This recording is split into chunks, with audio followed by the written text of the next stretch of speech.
Ladies and gentlemen, we will be talking about Justice League. Easter eggs not spoken about much in social media. As all things, we're going to begin with what we have in front of us, which is Lex Luthor. But we're going to discuss a much bigger topic in this Easter egg, which has to do with resurrection and death, light and darkness, black and white. At the end of BVS, Superman dies. And what is very interesting is seeing these printed articles on Superman's death or roundabout Superman's death. First, we deal with some cultural aspects where Kennedy is shown as dead. It's in black and white, symbolizing the rays of light he showed and that the light is out. Zack Snyder uses these themes in his imagery. So when Superman dies, we also get a newspaper article with his death, and it's in black and white. When we look at Superman's funeral, the people in the funeral are dressed in black and white. That's right. Even up to Perry White, and even the priest that you see here is dressed in black with a little bit of white there. It's black and white all the way through. Because black and white depicts both light and darkness. It depicts grieving, the loss of someone, but the remembrance of them is always called to in a funeral, giving some light on the subject. You'll also notice the room is quite dark, and then there's a ray of light coming through the door. Zack Snyder's imagery is just that way. In fact, people talk about Superman in his black suit, but forget, as one eagle-eyed DCEU fan showed me, that he was actually dressed in a black and white suit in his burial. In fact, the picture of his father is at the side here of him, as his mother puts that there as she lays him to rest. Now, what's very intriguing about black and white is it carries over into Justice League, where the terrorists are dressed in black and white. White, for them, symbolizes their righteous act that they're about to do, and black, of course, symbolizes their act of death, their angel of death mission. And as you can see, this is the Alpha terrorist here, but we also have the other terrorists also dressed in black and white. And this carries on through Justice League, where we see that Bruce Wayne, on the verge of resurrecting Superman and discussing and arguing the point of that, is dressed also in black and white, almost like an undertaker. But in this case, the black and white here is to denote his undoing of the action that happened, the death of Superman, to bring him back.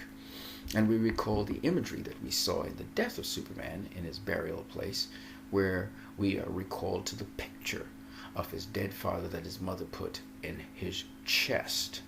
And you see here, this is from Justice League, the corpse of Superman being exhumed and his coffin being opened. And Aquaman looks at Superman, his hands clasped, as he's holding the picture of his father in there.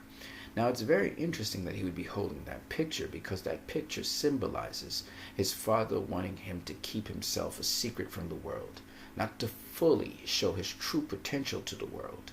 So Superman has been holding back all this time. And his mother keeps that picture as a reminder. Now, Aquaman exhumes Superman from his coffin. And you can see here down below Superman right there. He's dressed in black and white. And what's very intriguing about this is that as he pulls Superman out, the picture falls from between his hands of his father, and it sinks into and is baptized into the amniotic fluid of the Kryptonian ship with Superman. A baptism of sorts, a release of his father's ideology, and now an embracing of something else. It's all symbolic, but it still talks about light and darkness. Now, when Superman is finally recharged by the mother box and boosted back into life, he lights up the base. First, everything gets dark, which is the black part, and then everything gets bright as Superman explodes out of there with an energy burst and goes up into the sky. And the top of the darkened Kryptonian ship, you can see how dark the Kryptonian ship is blasted open with light as Superman blows out of the Kryptonian ship up into the sky. Black and white.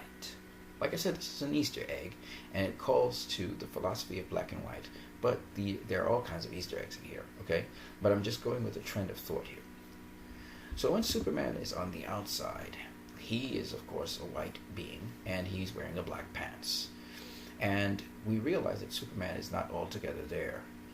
Though he is to symbolize a beacon of hope, at this point in time, he's hollow. His soul is empty, and he has no heart. He is black. And so the black Superman turns out to attack every single member of the Justice League, and he was wreaking terror until Lois Lane comes on the scene, and she gives him that ray of light, and he moves from black to white. But our story, as I said before, begins with one person, and it will end with one person. That is Lex Luthor. It begins with Lex Luthor, but it will end with Lex Luthor. See, Lex Luthor is a very interesting character. Whenever we see Lex Luthor, he's dressed in black and white. That's right. Lex Luthor is generally dressed in that. However, in Batman v Superman, Lex Luthor is not dressed in black and white. Lex Luthor is, in fact, dressed in a prison outfit. And when we first go back looking for Lex Luthor, we go back to the prisons. But before I go there, Lex Luthor, before that, had a head of hair in BVS. He was quite a expressive individual, not necessarily dressing in black and white. But when we fast track to Lex Luthor of present time in Justice League, it's very interesting that the character looks very much like the iconic Lex Luthor we are acquainted with.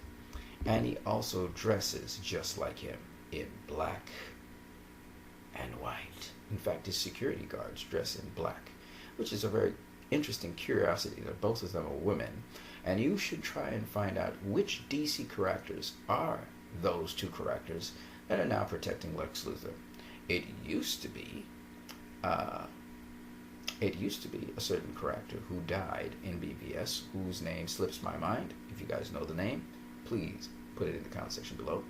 But what's interesting to me is that Lex Luthor now, he epitomizes the Lex Luthor we know and recognize. He even behaves like him. He's a lot more or less theatrical.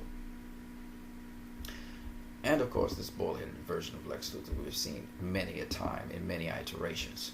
But the truth be told, as he talks to Deathstroke, we see that he has this black and white streak of a character as well as his outfit. He's still all about the darkness, but he always believes he is righteous in what he's doing. And therefore, we bring to a close the black and the white. By the way, here are some other iterations of Lex Luthor you may know. This is the Lex Luthor from Smallville. This is the Lex Luthor from a Justice League animated series, again dressed in black and white like an undertaker or someone going to a funeral. Here is the classical Lex Luthor from the comic books, again dressed in black and white. Well, we've seen this Lex Luthor already. And then here is the Lex Luthor from Superman Returns. That's right. And finally, the Lex Luthor from the comic books and the Lex Luthor played by Superman in Superman 2. Still, though in plaid, having black and white with a streak of yellow.